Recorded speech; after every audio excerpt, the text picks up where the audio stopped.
प्रियजनों, राधे राधे, जय श्री कृष्णा। मैं हूं चाणक्य राज भारद्वाज और आप देख रहे हैं राशि ज्योतिष, दर्पण मन का, सुख जीवन का। प्रियजनों, जैसा कि आप जानते हैं कि हम चर्चा कर रहे हैं राहु के महाराशि परिवर्तन के विषय में, राहु के गोचर के विषय में, जो कि राहु ने किया है 30 अक्टूबर सन 2023 को शाम को 4:37 पर। तो प्रियजनों, राहु देव मंगल की राशि मेष से निकलकर पहुंचे हैं देवगुरु बृहस्पति की राशि मीन में, और अब आगामी 18 महीनों तक यहीं पर रहने वाले हैं। राहु यहीं पर विराजमान रहेंगे। प्रियजनों, जैसा कि आप जानते हैं और मैं बता भी चुका हूं अपनी वीडियो में कि राहु एक राशि में 18 महीनों का समय व्यतीत करते हैं, और जब राहु राशि चक्र पूरा करते हैं, यानी कि जिस राशि में अभी विराजमान है उस राशि में जब एक पूरा चक्र करते हुए दोबारा उसी राशि में जब आते हैं तो 18 वर्षों का समय लेते हैं। तो एक बात तो आप समझ लीजिए कि आपकी राशि और लगन पर जो भी प्रभाव अभी पड़ने वाला है, चाहे नकारात्मक है चाहे सकारात्मक है, दोबारा यही प्रभाव आपको 18 वर्षों के उपरांत देखने को मिलेगा। तो अत्यंत महत्वपूर्ण हो जाता है राहु का ये महागोचर, राहु का महाराशि परिवर्तन। तो मैं बता रहा हूं राहु के गोचर के प्रभाव के बारे में सभी राशि और लग्नों पर। इससे पहले मैं मेष से लेकर और कुंभ राशि तक बता चुका हूं राहु का प्रभाव कैसा रहेगा आगामी 18 महीनों तक। इसी कड़ी को आगे बढ़ाते हुए प्रियजनों, आज हम बात करने वाले हैं मीन राशि के विषय में। जी हां प्रियजनों, वही राशि जिसमें राहु ने प्रवेश किया, या राहु जिस राशि में गोचर कर रहे हैं, वही मीन राशि के विषय में आज हम बात करने वाले हैं, हम चर्चा करने वाले हैं। तो प्रियजनों, बने रहिएगा मेरे साथ अंत तक वीडियो में, कहीं मत जाइएगा। मैं बताऊंगा मीन राशि के जातकों के विषय में राहु के प्रभाव का, और मीन लगन के जातकों के विषय में राहु के प्रभाव का क्या असर होने वाला है आप पर। और वीडियो के अंत में कुछ आसान और सरल उपाय भी मैं बताऊंगा, जिनके माध्यम से आप राहु के अशुभ फलों को काफी हद तक शुभ कर पाएंगे और राहु के शुभ फलों को काफी हद तक शुभ कर पाएंगे। तो चलिए परिजनों, शुरू करते हैं। और सबसे पहले हम बात करते हैं कि राहु आपकी लग्न में ही विराजमान है। लेकिन उससे पहले एक बात और मैं बता दूं, महत्वपूर्ण बात, वो ये कि देखिए, आपकी जन्म कुंडली के जिस किसी भी भाव में या जिस किसी भी घर में चंद्रमा विराजमान है और वहां 12 नंबर लिखा हुआ है, तो आपकी राशि मीन बनती है। और आपकी जन्म कुंडली के पहले घर या पहले भाव में 12 नंबर लिखा हुआ है, तो आपकी लग्न मीन बनती है। दोनों ही लोगों को यह वीडियो देखना है, मीन लगन वालों को भी और मीन राशि वालों को भी। तो प्रियजनों, मैं बता रहा था कि आपकी लगन में राहु विराजमान है और आपकी लगन से राहु गोचर कर रहे हैं। सबसे पहले जानते हैं कि मीन राशि जल तत्व की राशि है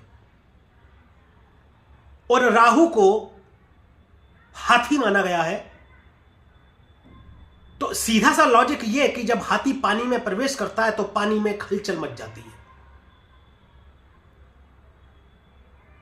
भयंकर तूफान सा आ जाता है। तो ऐसा ही कुछ आपके जीवन में देखने को मिला होगा 30 अक्टूबर से 90 दिन पहले, और 30 अक्टूबर के 90 दिन बाद तक आपके जीवन में भी काफी हलचल रहेगी। दूसरी एक और बड़ी बात कि मीन राशि द्विस्वभाव राशि है और राहु भी द्विस्वभाव ही है।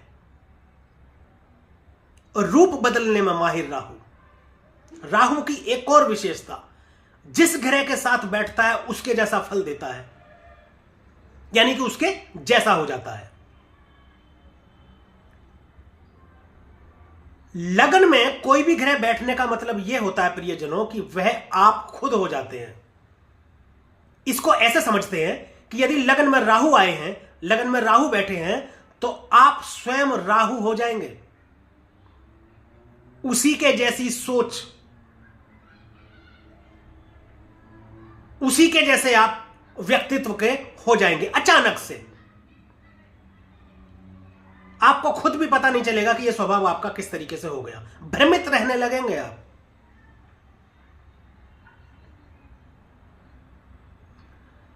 अचानक से आपके मन में बहुत ख्याल आएंगे, मैं ये भी कर लूं, मैं वो भी कर लूं, मैं सब कुछ कर लूं।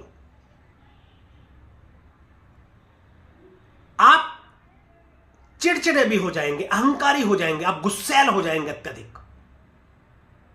काल पुरुष की कुंडली में प्रियजनों, पहला घर में मेष राशि बनती है जिसके मालिक मंगल है।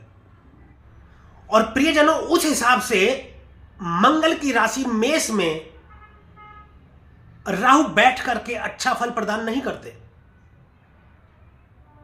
एक तो आपको यह बहुत बड़ी बीमारी दे सकते हैं। तो बीमारी कैसी? जिसमें आपकी सर्जरी हो। पाइल्स की बीमारी हो सकती है, आपको पाइल्स हो सकता है। ऐसी कोई समस्या आपको लग रही हो या आपको लग रहा हो कि ऐसा कुछ हो सकता है, तो तत्काल प्रभाव से आप उसको दिखाएं, उसका डॉक्टरी इलाज कराएं।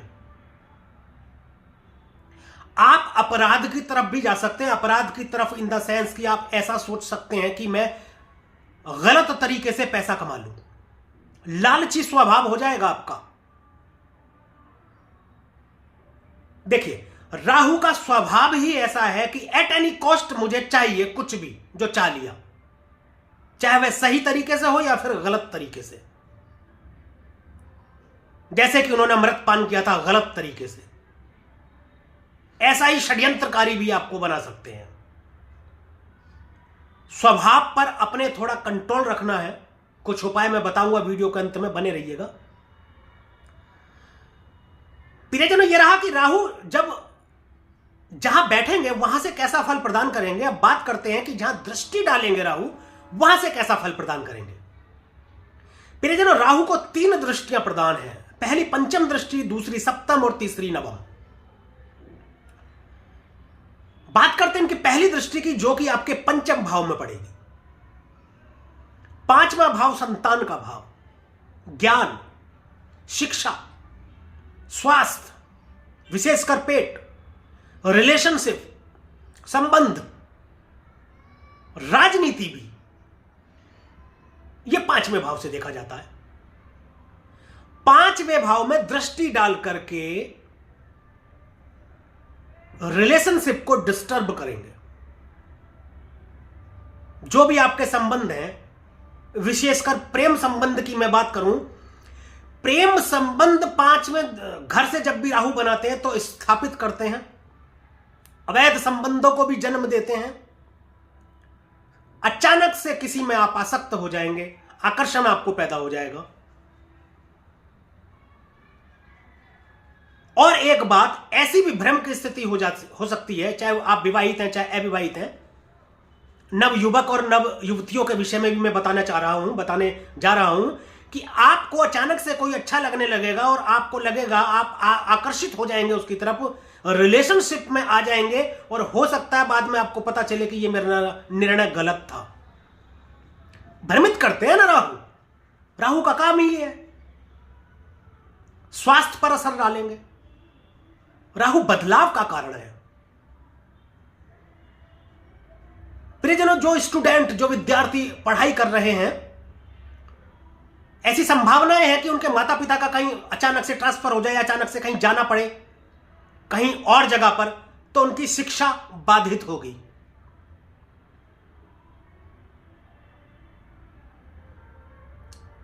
स्वास्थ्य पर ध्यान देने की जरूरत है। संतान को कष्ट हो सकता है, उस विषय में सावधानी रखना। एक और बात मैं बताऊं, जो गर्भवती महिलाएं हैं वो विशेषकर ध्यान रखें। मीन राशि और मीन लग्न की महिलाएं जो हैं, गर्भपात की समस्या भी हो सकती है। काफी हद तक संभावना है। जब राहु या दृष्टि डालते हैं या विराजमान होते हैं तो ऐसा राहु फल प्रदान करते हैं। तो इन 18 महीनों में विशेष सावधानी की आपको आवश्यकता है। यह रहा इनकी पंचम दृष्टि का प्रभाव। अब बात करते हैं इनकी सप्तम दृष्टि, जो कि पड़ेगी आपके 7वें भाव में। 7वां भाव प्रियजनों, दांपत्य जीवन देखा जाता है 7वें भाव से। आपका लाइफ पार्टनर, जीवन साथी। परंतु एक और महत्वपूर्ण विषय है जो 7वें घर से देखा जाता है, व्यापार। व्यापार में साझेदारी, पार्टनरशिप। पूरी संभावना है प्रियजनों इन 18 महीनों में कि यदि आप साझेदारी में कोई व्यापार कर रहे हो तो वह टूट जाएगी। या तो 30 अक्टूबर से 90 दिन पहले यह प्रभाव आपको देखने को मिल गया होगा, या 30 अक्टूबर के बाद 90 दिन तक यह आपको प्रभाव देखने को मिलेगा। हो सकता है 90 दिन पहले से ऐसा कोई चल रहा हो और आप निभाने की कोशिश कर रहे हो, तो कोई फायदा नहीं है निभाने से। साझेदारी 99% टूट सकती है। इसका कोई भी कारण हो सकता है आप 2 लोग साझेदारी में व्यापार कर रहे हो और आपके पार्टनर बोले अब हम अलग अलग व्यापार करेंगे, इस वजह से पार्टनरशिप टूट सकती है। या पार्टनर धोखा दे सकता है, पैसे लेकर भाग सकता है। बहुत तरीके की संभावनाएं हो सकती हैं 7वें घर में जब राहु दृष्टि डालेंगे तो। यही हाल आपके रिलेशनशिप में भी होगा। पत्नी के साथ शक उत्पन्न करते हैं प्रियजनों। शक के कारण अलगाव हो सकता है। आपकी पत्नी से संबंध विच्छेद करा सकते हैं राहु 7वीं दृष्टि से 7वें घर में दृष्टि डालकर। इस पर सावधानी रखने की आपको आवश्यकता है। अब बात करते हैं प्रियजनों इनकी 9वीं दृष्टि की, जो कि पड़ेगी आपके 9वें भाव में। 9वां भाव भाग्य का भाव है, धर्म स्थान है, यात्रा भी यहां से देखते हैं। 9वां भाव आपका भविष्य भी है। देखिए, लग्न आपका वर्तमान, पंचम भाव पूर्व जन्म, पास्ट आपका, आप कैसे थे। लग्न बताता है कि आप कैसे हैं, पंचम स्थान बताता है कि आप कैसे थे, और 9वां स्थान बताता है कि आप कैसे होंगे। धर्म से विमुखता पैदा करेंगे राहु 9वें भाव में दृष्टि डालकर। बड़े भाई बहनों से मनमुटाव की स्थिति, लंबी दूरी की यात्रा आप करेंगे, धार्मिक यात्रा करेंगे, लेकिन कष्ट की स्थिति उसमें बन सकती है। अचानक से आप कोई काम करना चाह रहे होंगे, उसमें रुकावट पैदा करेंगे, भाग्य में कमी। आपको लगेगा कि यार मेरा तो भाग्य ही खराब है। ऐसा करते हैं राहु 9वें भाव में दृष्टि डाल करके। तो प्रियजनों, ये रहा राहु जहां बैठेंगे वहां से कैसा फल प्रदान करेंगे, और पंचम, सप्तम और 9वें दृष्टि डाल करके किस तरीके से फल प्रदान करेंगे मीन लग्न और मीन राशि के जातकों के विषय में। अब बात कर लेते हैं प्रियजनों कुछ उपायों के बारे में, कुछ सरल उपायों के बारे में, जिनके माध्यम से आप इनकी अशुभता को काफी हद तक शुभ कर पाएंगे। तो प्रियजनों, आपकी लग्न में राहु विराजमान है। सबसे पहले इसका उपाय हम बताएंगे आप कि आप अपने दोनों पैर के अंगूठों में चांदी का छल्ला पहन लें। लाल किताब के अनुसार उपाय बता रहा हूं, अत्यंत लाभकारी है। या चांदी का छल्ला नहीं पहन सकते हैं तो सफेद धागा आप दोनों पैर के अंगूठे में बांध लें। आप प्रतिदिन केसर का तिलक लगाएं माथे पर, नाभि पर और जुबान पर।